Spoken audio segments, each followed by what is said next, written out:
Back again with another preview, round 21, where nearly every game has significant impact on the final 8. I hope you enjoy. We are pretty much back to full health here at Daz HQ. Like the video if you enjoy it, guys. Click the subscribe button if you haven't already to get involved and stay up to date with the latest releases on the channel. And let's talk about which clubs need to win more in round 21. Let's go.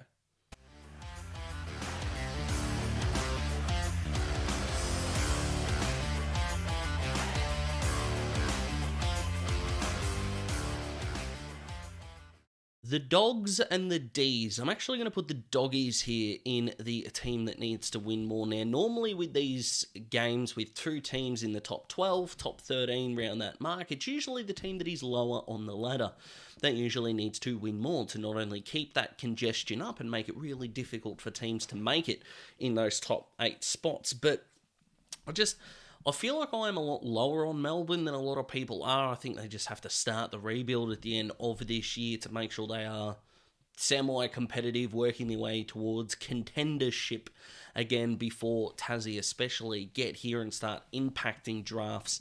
They're going to be trading away a lot of draft picks, clubs, younger players, and mid-range players. Your 24 to 28-year-olds are going to get poached or start to get poached in a significant way in their first few years of becoming a football club. So get started now and keep rolling through there. They've done a pretty good job with Colton Tholstrup and Caleb Windsor and a couple of others as well. The hyphenator as well down there is a guy who I like significantly. Wakefield as part of his name in there as well. I was crook as a dog watching over the last couple of weekends. My goodness me. But yeah, I'm not high on Melbourne at all. But for the Doggies, I mean, they're flying. They're playing their worst opponent they've played in the last month. Now, history tells us that probably means they're going to drop this one, which is really interesting to me. And I don't understand anyone that doesn't enjoy Rory Lobb succeeding. I don't really understand anyone who doesn't enjoy seeing players succeed, particularly those that are on the fringe on the outside.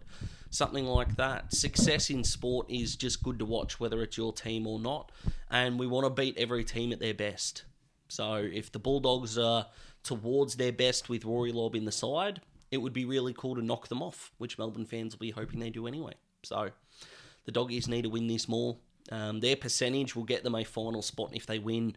Pretty confident in 13 games, and will definitely get them in with 14, considering their percentage at the moment is just a tick under 120. So if they can keep that train going, probably put them in the top 6, lock come the end of the year. So definitely making it to the semi-final round. They're probably lockable if they win a game like this, but they have failed some tests before, not obviously in the last 3 or so weeks against really good opponents. We'll wait and see whether they dip to someone like a Melbourne's level and struggle to dig themselves out of that hole. West Coast, Gold Coast. Gold Coast need to win it more, but I don't think West Coast have got 0% of sort of the need to win pie here. Like the Tom Barrass trade talk, which has been wild on my Twitter the last couple of days as well. Some people not understanding how fucking birthdays work, but that's a whole nother problem in and of itself. Tom Barrass doesn't turn 30 until the end of next season. Therefore, Hawthorn are not trading for a 30-year-old this year. Anywho, enough of that rant. There is just some stuff going on around the Eagles. They've had their panel announced for the new coach, but there's not a whole lot of external factors there. A lot of anxiety going on at the moment. Some really unnecessarily stupid commentary around Harley Reid. He had 29 10 clearances and pissed off some opposition players. Isn't that why we're supposed to love this guy? And that's why we should love this guy. And personally, it's why I freaking love him. It's good stuff. But a lot of tension around the Eagles at the moment. You could put a good chunk of that to bed with a good win here over the Suns. But my God, if Gold Coast's first away win this year didn't come against North Melbourne and it doesn't come against West Coast, their only other real chance is going to be against Essendon, which, let's be honest, would be hilarious. But would not be good for the Suns to get up to that point. So they need to win this, for crying out loud. Just win, guys. Also, just quickly, 2 Friday night games but no Thursday game is stupid. And yet we want to have wildcard rounds and in-season tournaments. Fix your fixture first. Anyway, North and Richmond. Believe it or not, I'm putting North in the need to win more category for this one. And I think they need to win it more because there's going to be no should have lost, narrative that there was around Harley Reid, right? Whereas if North had pick one, Luke Trainer's an option, Josh Smiley's an option, Jagger Smith's an option, Finn O'Sullivan is an option, who's also had some training with the club at the back end of last year, or the start of this preseason, I should say. So a lot of options there. So if you win the game and improve the group you've got now, they're still going to have a top 3 pick no matter what. Come the end of the season, and then of course whatever they want to do in trade period, of course, is completely up to them. But yeah, just go and win the game. I know Richmond will want to win it as well, but they don't necessarily need to. Having first choice in an open draft may be seen as sort of anxiety-inducing for some, but Richmond are also not a club that are going to need to trade back. They've got an exceptionally good draft hand this year, so they've got first reign, first pick. They'll do all their amazing due diligence. I'm a massive Jagger Smith to Richmond guy, but plenty can change between now and November, and no doubt it will. And if you want to check out my July mock draft, it came out the day before this one did. So if you click on my little channel banner there and then click on videos, it'll be directly under this one. So go check that out and up the Kangas. Geelong, Adelaide. Geelong definitely need to win this game more. Losing this, and they really do come back to the pack in terms of that sort of 8th to 11th, 12th sort of pack on the ladder there. So they'll definitely want to remain one step ahead and probably get as close to as you can to guaranteeing a final spot for themselves if they win this game. I'm actually not tipping the Cats, though. Adelaide down there, they'll get Dawson back. They were embarrassed last week. I know they're 15th on the ladder, but they are going to spoil some parties. And after getting embarrassed at home, I think getting on the road together is going to be great. There's going to be no expectations on them, especially here in Victoria. I think if there's one place that midfield doesn't need to be its strongest, it's against the Cats, because their midfield probably isn't going to kill you. I do worry about Geelong's forward line getting on top of the Crows, and that's probably going to be the difference in that game. But they've got, under good conditions, Walker, Fogarty, Thilthorpe. Do all three of them play together in the same side? Who knows? I don't have the team sheets when this goes out. But Rochelle's still there. If there is an upset that I can sort of predict, I reckon Adelaide are a better chance than most. I wonder if I'll have the stones to really follow through on that tip, though. We'll see. Collingwood Carlton, if this was Scott Pendlebury's 399th or 401st game, I should say, then Carlton would be the team that need to win this game the most, because you're the reigning premier. It doesn't really matter if you make finals the next year or not. Not every premiership team needs to be a dynasty. Not every premiership team needs to back it up the next year in order to be seen as a fantastic team, right? It's even if you thought Collingwood were the worst premiership team of all time, which they're not, by the way. I think, they finished on top with the best or second best percentage? Come on.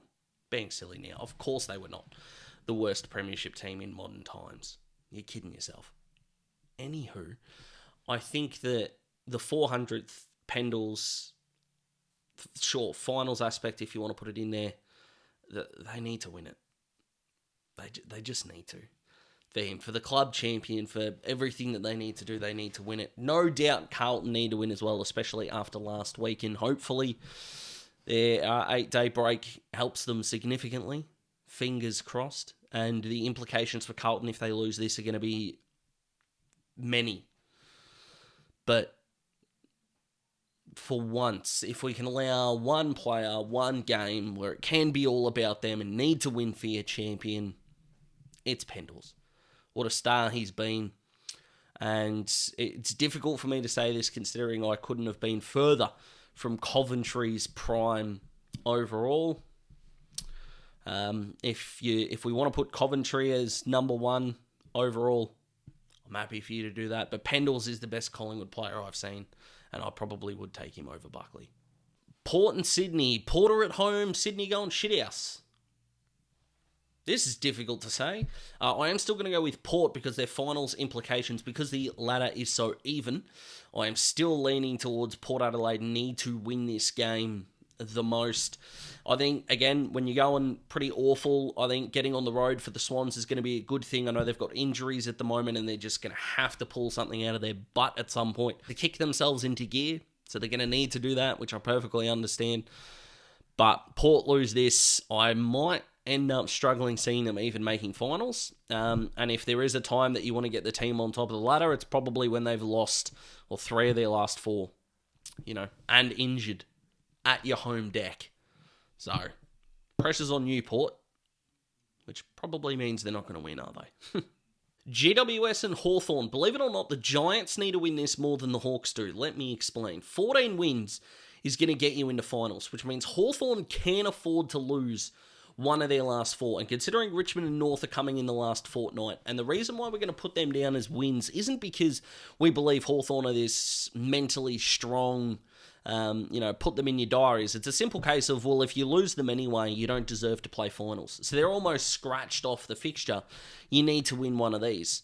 Now, if Hawthorn lose this game, they're not out of the finals race. It just means that no matter what happens in the Carlton-Collingwood game, Hawthorn will need to beat Carlton next week, and they will be front and centre, especially in my top 3 for round 22, right? Whereas the Giants lose this, and finals becomes even more difficult. Home final in week 1 becomes really difficult, and top 4 becomes really difficult. It's so weird considering they're 4 places above the Hawks at the moment and not a lot separating them in terms of premiership points. The Hawks ceiling at the moment is an elimination final. The Giants ceiling is still top 4.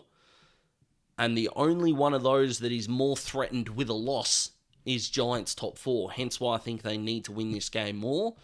And I've probably got a sickening feeling as a Hawks fan that they will, which I don't like to say, but it is only Thursday after all. Ask me again Sunday morning. Essendon Freo, it's Freo. Essendon are in a deep dive. Yeah, they'll need to win because they want to still make sure they try and make finals, this, that, the other. And the resurgence is going to be pretty cool. If they get over the line against the Dockers, then back on track, you beauty. The Dockers, again, if you want top 4, these are just the games that you're going to have to win against teams that are outside of the top 8. So this is by no means a 100% to 0 on any kind of pie chart or anything like that. Both teams definitely need to win this game, but I'm going to put Freo there because their consequences are going to be more dire than the Bombers, considering they wouldn't have been in many people's top 8 at the start of the year. And whilst, yes, at the end of round 11, they were second on the ladder, most people will happily point out to you that their percentage wasn't exactly telling you that they were an A-grade side, with, of course, Adelaide sitting 15th on the ladder have a better percentage than Essendon do now. So, Freo to continue on their merry way. For me right now, Freo are at worst the 3rd best team in the competition. I know that's easy to say because they are 3rd on the ladder with Brisbane and Sydney there, but Freo and Sydney right now for me are a coin toss, and there's an argument to be made that Freo are the better side considering Sydney's injuries, their downfall, and the fact that Freo beat them at home. So you know what? Stuff it. Right here, right now, Freo are the 2nd best team in it. Brisbane 1, Freo 2, Sydney 3. Bulldogs 4, Hawthorn 5th. There's the power rankings that no one asked for. But Freo need to win this game. And last but not least, St Kilda, Brisbane. It's so weird because, St Kilda don't need to win this game. Just like they didn't need to win it last week. And then they played like a pseudo top 4 side. Whereas Brisbane need to win the game to stick around in that top 4. But they're probably going to slip up once in the run home. And this seems like a game they could do that. Brisbane are still the team that need to win the game because they want to keep that top 4 spot. I understand all that. But I don't know, it just doesn't seem like a game that's really up and about and exciting in terms of, who needs to win. But when you're playing a bottom, probably 5 team now at this point in time, and you are a top 4 side, you just need to win it, get over the hump. Still seen as a danger game, though. I think everyone that plays St Kilda and Adelaide in the run home need to see it as a danger game, and that'll start, of course, with Port Adelaide, I think, next week, who have got the Crows in the showdown, and I think teams cannot take St Kilda lightly because they will kill you as they did to the Bombers last week. So they are the teams that need to win. The top 3 teams that need to win are going to be on the screen right there. My goodness me, these teams keep changing, which I think is probably a testament to how even the competition is, even though at this point in time, there are no teams at the moment that make you feel like, yeah, they're going to be pretty worthy premiers come the end of the year. I can understand if you're still on the Sydney train a little bit, but they're kind of in free fall at the moment. The Bulldogs, yeah, their last 3 weeks, you can't fault them. They've been amazing. They've spent 4 weeks total inside the top 8 this year. The Hawks have been really exciting, haven't been in the 8 once. And Freo are probably the underrated team in there that we're kind of going, this has been a really, really good run. How far can they go? Brisbane as well, you're kind of thinking, yeah, but how many scars do they have to overcome circa Port Adelaide in the early 2000s? So, yeah, interesting week of footy, this one. I know some people are liking the unpredictability. I like unpredictability, but this feels like a movie with too many plot lines at the moment, and it's just making it a little bit more difficult to watch than it should be. But hopefully that's not the case for M. Night Shyamalan's new movie, Trap, because the trailer looks awesome. So I'm looking forward to that. Hope you're looking forward to this weekend. Hope your team gets across the line. If you are going to follow my tips, I'd like to apologise for last week, but we don't really match tips that much. But there are mine on the screen there. I feel confident in about 2 of those games, and in my workplace competition, I've actually locked the Bulldogs to get over the line against Melbourne. So if the Bulldogs win, I get an extra point, an extra point on my total, I should say. But if Melbourne win, I get subtracted 1, which makes the workplace competition a lot closer in the run home. And in the company of about 90-odd people that are in this competition across AFL and NRL combined, Dazzling is currently equal second.